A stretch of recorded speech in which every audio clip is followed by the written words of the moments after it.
Qué alegría que podamos compartir este momento de estudio de la palabra de Dios. El día de ayer hablamos sobre Daniel capítulo 2 y hoy vamos a hablar sobre Daniel capítulo 7. Y gracias a Dios que contamos con la participación de nuestra pastora Dani Perla en estos comentarios, porque hay bastantes elementos que hoy vamos a explorar.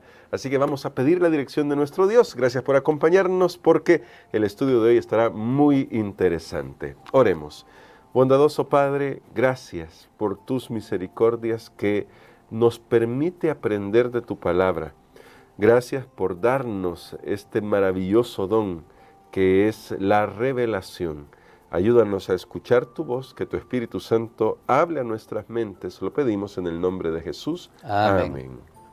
Para el día de hoy, pastor, vamos a recordar rápidamente que cuando hablamos de Daniel 2, hablamos de un sueño dado a un rey pagano. Ayer ya se comentaba eso y es una particularidad interesante porque ahora vemos que en Daniel 7 Dios le revela algunas cosas a Daniel, ahora es a un profeta hebreo, al profeta de Dios Daniel, y parece que tal vez Dios está queriendo darle otra perspectiva a Daniel sobre lo que implica el desarrollo de las naciones. Así que quizás para comenzar y por ayudar también a ver las conexiones entre Daniel 7 y Daniel 2 para nuestros hermanos, algo que tal vez no está en la lección, pero que nos va a ayudar mucho, porque es importante justamente eso, que veamos que lo que se le dio a Daniel 7 es paralelo a lo que se le había dado a Nabucodonosor en Daniel 2 y que también se le reveló a Daniel, porque están hablando básicamente del mismo periodo de tiempo, pero desde alguna perspectiva diferente. Así es, bueno, nosotros tenemos esa extraordinaria visión en Daniel el capítulo 2 que presenta la historia de las naciones desde el tiempo de Daniel hasta la venida de Cristo Jesús. Esto es algo extraordinario. Independientemente, hermano Gerson, tal vez voy a mencionar esto, que alguien diga, no, Daniel no escribió el libro estando en Babilonia, fue alguien que cientos de años después. Está bien, pero aún cientos de años después y antes de Cristo, porque Cristo mencionó el libro de Daniel, ¿cómo sabía en estos 2000 años de periodo, desde ese momento? De todas maneras, es extraordinario que las predicciones, las profecías que se hacen en esta porción de las Escrituras sigue todavía vigente. Y esto ha convencido a muchas personas, incluso aquellos que son incrédulos, no creen en Dios, cómo Dios realmente ha predicho lo que va a suceder en el futuro y ha sido una guía muy confiable. Pero nosotros tenemos Daniel capítulo 2, ahora vamos a estudiar el capítulo 7 y claro, lo vemos así fácil, han pasado 50 años entre las dos visiones, han pasado 50 años.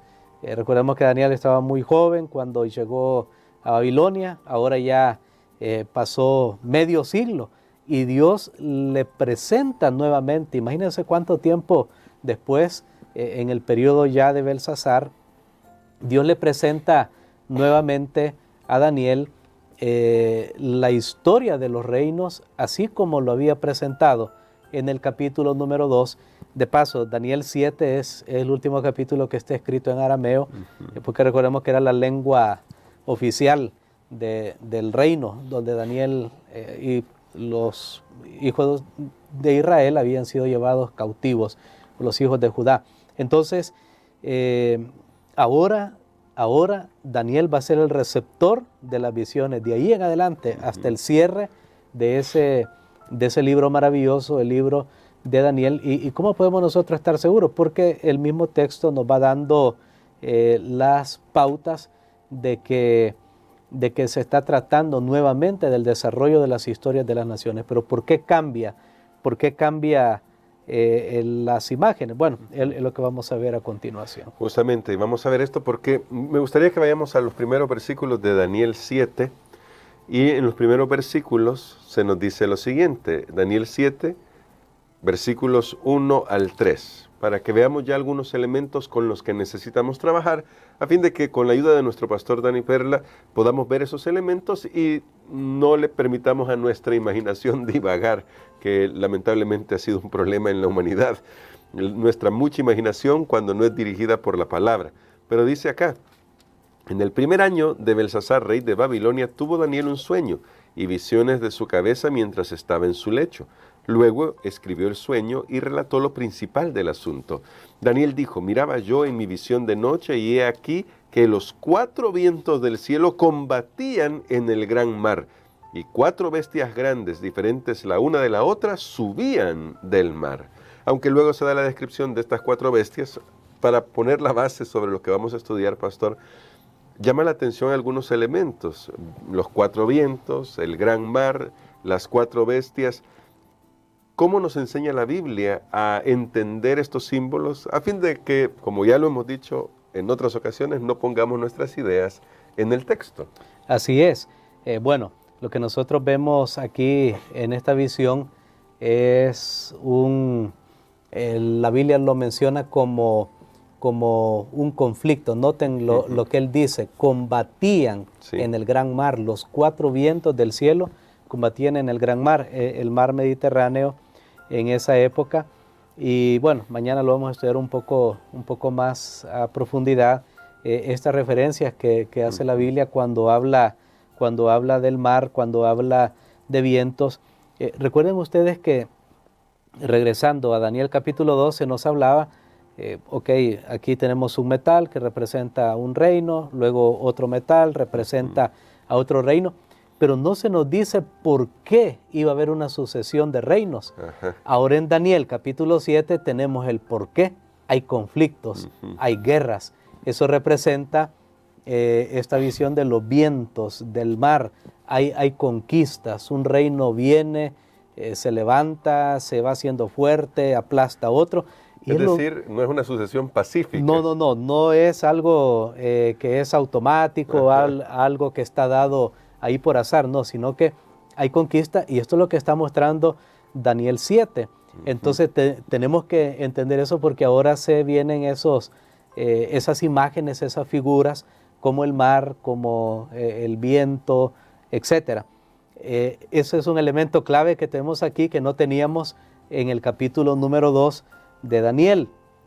Y, por supuesto, hasta menciona aquí también, por ejemplo, noten ustedes cómo Daniel dice que estas 4 bestias grandes, diferentes la una de la otra. Note que dice bestias grandes, porque aunque siempre ha habido un montón de reinos, pueblos que se han unido, pero aquí muestra los principales, los sobresalientes. Entonces, no es que vamos a ir a buscar por ahí a ver qué pueblito cumple con esa condición. No. Está hablando de reinos que son grandes, reinos que son grandes. Los vientos, como ya mencioné, representan las guerras, las conquistas. Los ríos crecidos representan a los ejércitos invasores. Hay varios textos que podemos encontrar en la Biblia para esto. Yo solo lo voy a mencionar y no lo voy a leer. Por ejemplo, usted quiere leer textos que hablen de vientos, que representan guerras y conquistas. Tenemos Jeremías capítulo 25, versículos 31 al 33. Tenemos Zacarías 7:14, Apocalipsis 7:1. ¿Quiere usted un texto donde hable de los ríos crecidos que representan ejércitos invasores?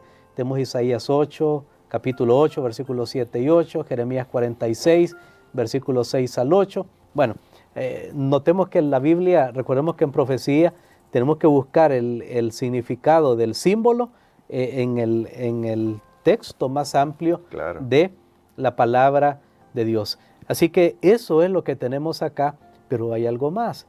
En Daniel capítulo 2, el énfasis era en la sucesión de reinos hasta la venida de Cristo.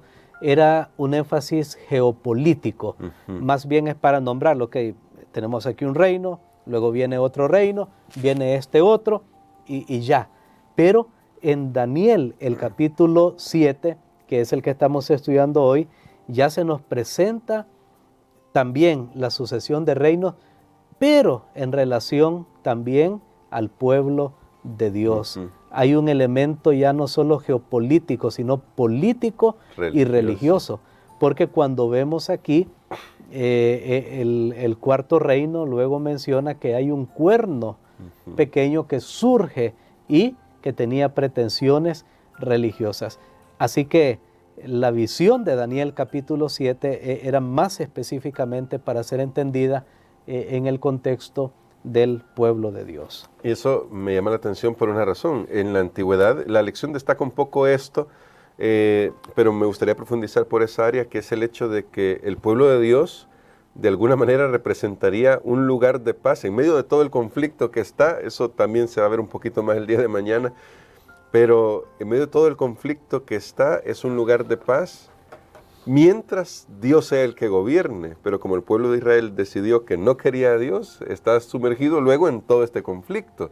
Ahora incluso está sometido a todas esas naciones que van a hacer a esas sucesiones a través de las guerras. Pero pastor, ¿qué nos dice esto entonces sobre el contraste que hay entre los reinos de este mundo y el reino de Dios, y los peligros de elegir los reinos de este mundo como lo hizo Israel, que se le muestra ahora desde una perspectiva bien global, así histórica, al profeta Daniel? Muy bien, sí, es bien interesante. Cuando uno estudia la historia se da cuenta que el pueblo de Israel se vieron a sí mismos como una isla de paz, como en medio de toda la agitación de este mundo. Ellos se vieron como un oasis para el mundo. De hecho, eso era el plan original de Dios, eso era lo que Dios quería para su pueblo. Y es bien difícil no darse cuenta cuando uno lee libros como Isaías, Jeremías, lee estos profetas, el llamado que hacen al pueblo de Dios y la visión futura, Ezequiel, por ejemplo. Bueno, cuando uno lee todos estos grandes libros proféticos, uno se da cuenta que la visión que Dios tenía para el pueblo de Israel era una visión enorme, maravillosa. De hecho, textos que hay como en Isaías, que dice el león y el cordero van a andar juntos, está hablando aquí en la tierra, no, ni siquiera ya lo que tenemos en Apocalipsis, sino que estaba hablando aún antes de la venida de Cristo. Es algo extraordinario. Tristemente Israel no cumplió las expectativas, no anduvo en los caminos de Dios, y entonces Dios permitió que el pueblo, su pueblo fuera desintegrado, fueran cautivos a las naciones, y de ahí nunca más Israel ya ha tenido la paz, y lo vemos hasta el día de hoy. Pero no solamente Israel, sino aún el pueblo de Dios ya nunca más está bajo una teocracia donde Dios específicamente intervenga, y las leyes que se siguen ahí son las leyes de Dios. Ya no. Ahora estamos esparcidos entre las naciones, así como el pueblo de Israel, y ya no se pudo cumplir esa visión que Dios tiene, que finalmente se cumplirá hasta el establecimiento del reino de Dios. Pero ¿cuál fue todo el fracaso del pueblo de Israel? Mira, ellos quisieron imitar a las naciones y pensaron que eso era lo más grande, cuando el sueño que Dios tenía para ellos era mucho más grande. Amén. Aquí nosotros podemos tomar una lección para nuestras vidas y pensar, ¿será que mis planes, lo que yo tengo en mi mente, pienso que es mejor y es superior a lo que Dios tiene? Cuando lo que Dios tiene para nosotros es infinitamente superior. Gracias a Dios, que Dios siempre es un Dios de amor y misericordia. Dios no abandonó a su pueblo, y a pesar de todos los fracasos, Dios siempre cumplió su propósito, y uno de esos propósitos grandes era que del pueblo de Israel surgiera o viniera el Mesías. Amén. Cosa que se cumplió y que es la gran esperanza para nosotros hasta la restauración de todas las cosas. Y me gustaría terminar en esa dirección, pastor, porque ya que Jesús es la única esperanza que nosotros tenemos, ¿cómo deberíamos nosotros, de alguna manera lo voy a decir así, comprometernos con el Evangelio al punto de reconocer que lo necesitamos desesperadamente y compartirlo con otros? Porque cuando vemos a Pablo, por ejemplo, que destaca nuestra naturaleza humana, ya lo decíamos ayer, no vamos a mejorar nuestra naturaleza. Sin Cristo está tendiente siempre solo al mal, no hay justo ni aun uno. Está repitiendo Pablo citas del Antiguo Testamento, no hay quien busque a Dios. ¿Cómo deberíamos reconocer entonces nuestra condición tan necesitada del Evangelio como para que rindamos nuestro corazón a Dios y ya hoy vivamos en la atmósfera del reino de los cielos? Correcto, creo que nuestra gran necesidad es el Evangelio.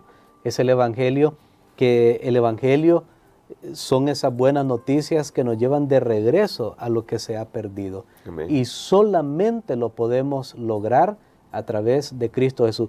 Porque ni siquiera es, y aquí es bien importante, yo estoy trabajando en un mensaje que tiene que ver con el Evangelio, porque a veces damos por sentado, sí, ya conocemos el Evangelio, es las buenas nuevas y muy simplista, pero realmente sabe que no es el Evangelio, lo que no es una de las cosas que no es el Evangelio, una de tantas que a veces se tergiversa el Evangelio y no es el Evangelio, es que yo por mis propios méritos, por mis propias fuerzas, yo puedo lograr algo. Eso no es el Evangelio.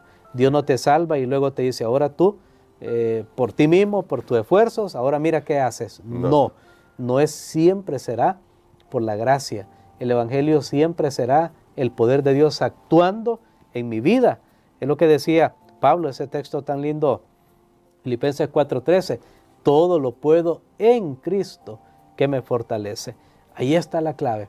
Lo que nosotros necesitamos es una conexión viviente con Cristo Jesús, quien vino a reclamar los reinos de este mundo, porque realmente Él era el autor de este mundo, Él era el creador, y Él vino aquí y se metió en la contienda humana, se metió en territorio que había sido secuestrado por el enemigo, claro, sufrió, pero Él fue victorioso, fue vencedor.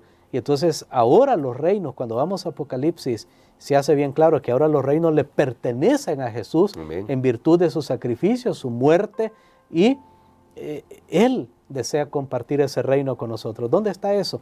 Mira, hay dos pasajes preciosos. Daniel nos menciona que dice que los reinos van a ser entregados, los reinos de este mundo, a los santos del Altísimo. Sí, amén. Miren lo que Dios hace. Dios no es egoísta. A nosotros cómo nos cuesta dar, ¿verdad? Incluso Dios nos da $10 y nos pide $1 de regreso como diezmo y ya estamos, que se cayó el mundo. Qué triste. Y cuando vamos al libro de Apocalipsis, el capítulo 3, a la última iglesia, que precisamente es nuestra época, Dios le hace una invitación y le dice, al vencedor le daré que se siente conmigo en mi trono. Amén. ¡Qué maravilloso! Noten, ese es el Evangelio, es la restauración de todas las cosas. Y Apocalipsis termina con una nota triunfal y dice, el vencedor, Apocalipsis capítulo 21, heredará todas las cosas. No algunas cosas, no.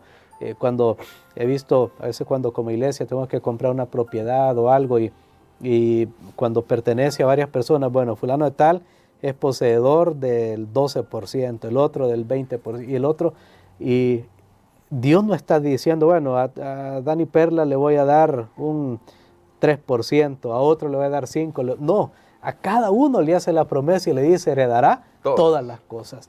Ese es el reino de Dios, vale la pena, no perdamos ese reino por los brillos, los destellos que hay en este mundo.